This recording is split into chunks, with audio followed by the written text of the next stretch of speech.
Mentioned people not to buy that album, need that release. Did you know that they were going to be charging so much for it, the label? Did you have any idea? For what? The box set, the early years, when you told people not to buy it. Oh yeah, that was... Did you know they were going to be charging that much? No, when I found out I went like bug nuts, but like there's nothing you can do, it's up to them, isn't it? They own the songs, you know. That was before you could buy your songs back, you know. So, stuck with that, but like, I don't have to endorse it, you know. A fraud is a fraud, you know.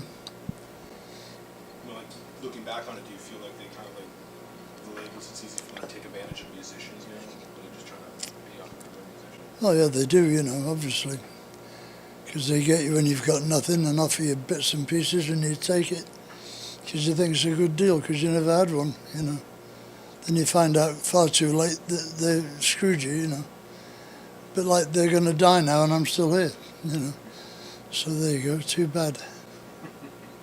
What was your opinion on the Foos winning the Metal Grammy for White Limo? I thought it was great because I was in the video, you know. That was fine by me. No publicity is bad publicity. It was a fun day with Dave, you know. I like Dave. What is it about Dave that makes him connect with so many fans? I'm sorry? What is it about Grohl that makes it's easy for so many fans to connect to him? He's honest, he's real, he's a good person, you know, and it shines through him. You know, I mean, every gig I've ever seen, the audience goes crazy, you know, and he talks to them and they hear him, you know, and they feel it. You know he's real. He's a great guy. And how was that, filming the video with him and spending the day with Grohl again for you on set? Which one? How was it for you filming the video with White Limo with Grohl? Oh, it was a fun day, like I said, you know. So I flew in specially to film it and flew out again. Were you really driving a limo? No. They wouldn't let me near an expensive car like that. Do you have any future projects with Grohl in the works? Not yet, but if he asks me, I'll do it. Now, Motorhead actually released a DVD. Did you have a hands-on making that DVD collection? Everywhere Further Than Everyplace Else? Yeah, we listened to all the shows. We figured out which was worth, you know, putting on it and which weren't. And that's what you got on it, you know. I mean, the Chile gig was great. So we just made that the main thing, you know.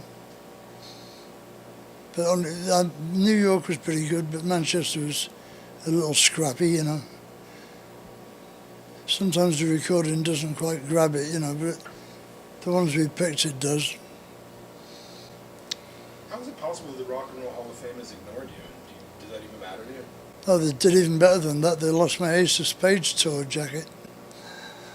What's the story behind that? Well, you know, they had this heavy metal presentation thing.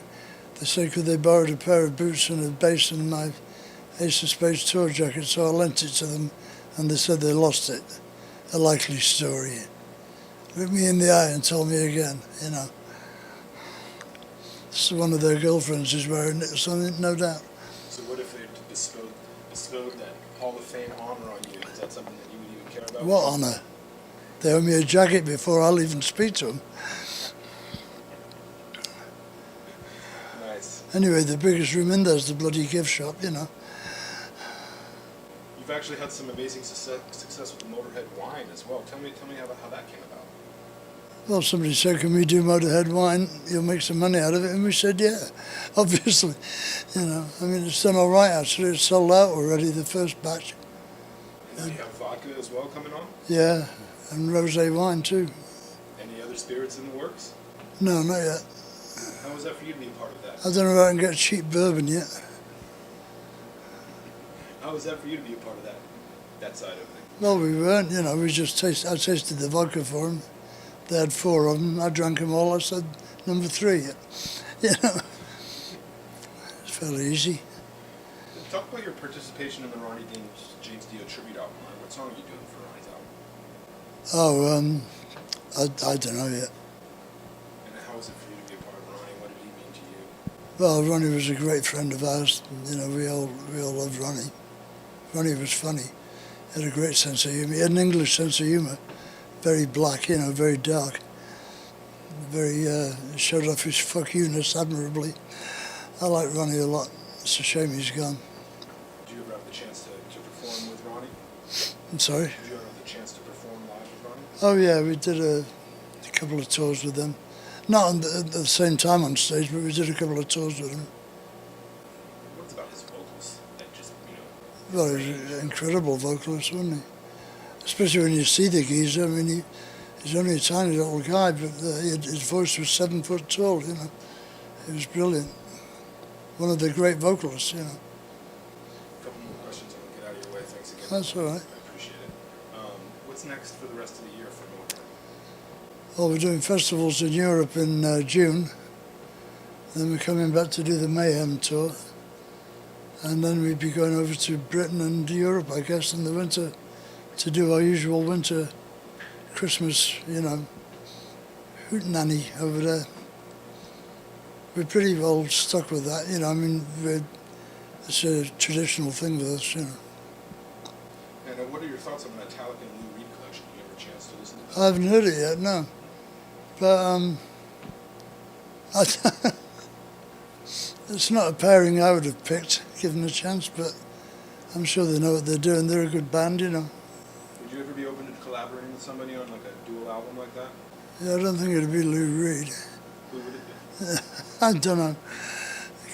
A lot of people, you know. People you wouldn't know. Old friends? Yeah. What do you remember about guitar teching for Jimmy back in the day? About, sorry. Guitar teching for Hendrix, what do you remember about Oh, that. Well, it was more or less a blur, you know, because we were all tripping all the time, so there's a lot of dope around as well, you know. It was quite difficult to keep track of things. But, I mean, we were on automatic pilot as far as doing the gear was concerned. That's easy. It was like getting to the place was hard, you know. Trying to read road signs on acid and things like that. Recommend for accuracy. How did you get hooked up with Jimmy? Did you jam with him, or was it just a friend? No, I was sleeping on the floor of Noel Redding, the bass player, at the time, and they needed an extra guy, you know, so I was the nearest, you know, and I was pretty cheap, you know, because I was sleeping on his floor, right? Two last questions from me. These are actually from fan questions. They're submitted questions for this interview. The first one is, Lemmy, did you ever think you lied about your legendary alcohol consumption? Did I ever lie about it? No, I mean, I haven't said anything about it. It's, you know, people in the press have said things about it. I never said a word, you know. I mean, I drank a couple of Jack Daniels a day. I never said anything else, you know. You stick it in your family album. All right. Okay, what's your mindset between Headcat and Motorhead? Is it a different mindset for you? What's the what? Is it a different mindset for you being a part of Headcat and being a part of Motorhead? No, it's the same.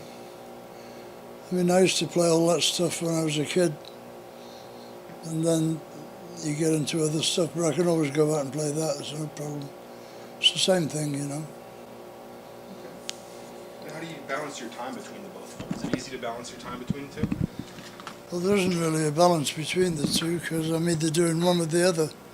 So I don't need to do one and then the other. It's either we stop doing one and then I do the other thing, you know. So anyway, we don't do a lot of stuff with Headcat, you know. It's only in between Motorhead, and there isn't much of that. What was Gigantour like for you? Looking back? It was all right, you know. We did pretty good. It was 4 good bands. It was on schedule every night. Kids got to see everything, you know. It was good. What was the most memorable moment for you? Oh, I don't know. LA, I think. LA was the best show we'd done in LA for a long time. It would be when we only get to play 50 minutes, wouldn't it? And tell me about the mindset for Mayhem Festival. How was that for you? What are you looking forward to on that? The what? What was it for you to be a part of the Mayhem Fest? How was that for you? Well, we haven't done it yet, so I can't tell you how it was. Well, what was it like to be a part, to ask to be a part of it? Well, it's nice to be asked, you know. I mean, it's going to be a mess backstage, isn't it? like 10 bands or something. We'll get through it, we'll see what it's like. We'll have a go. Come and see us. You can see the marks of strain on our faces. Are you looking forward to seeing any of the bands out there, or is it not really interesting? I'm looking forward to seeing all of them, I mean, we toured with Slayer before, but not for a long time. I haven't seen them for a while. I haven't seen Slipknot for a while, since Germany a couple of years ago. So what with one thing and another, it should be quite entertaining. Do you have any funny tour stories when you were touring with Slip or Slayer back in the day? No, not really. I mean, it was so frantic, the whole thing. I remember Overkill on that tour said they'd never heard the song Overkill, which I thought was pretty weird. But there you go, there you go. Would you ever be open to that? I don't know, why should I put this band on hold? I mean, both of these guys have been in the band longer than those two. And I don't even know if those guys want to play anymore, or if they want to play with me anymore, probably don't. And Phil's quite sick at the moment. I've got to find out how he is. He's gone back to England to convalesce. But I've got to find out about that. But as far as to touring with them, no. I don't see why I should, because that's nostalgia, pure and simple. And I've got to put these guys on hold, And we've been playing constantly with these two all the time they've been in the band. It wouldn't be fair,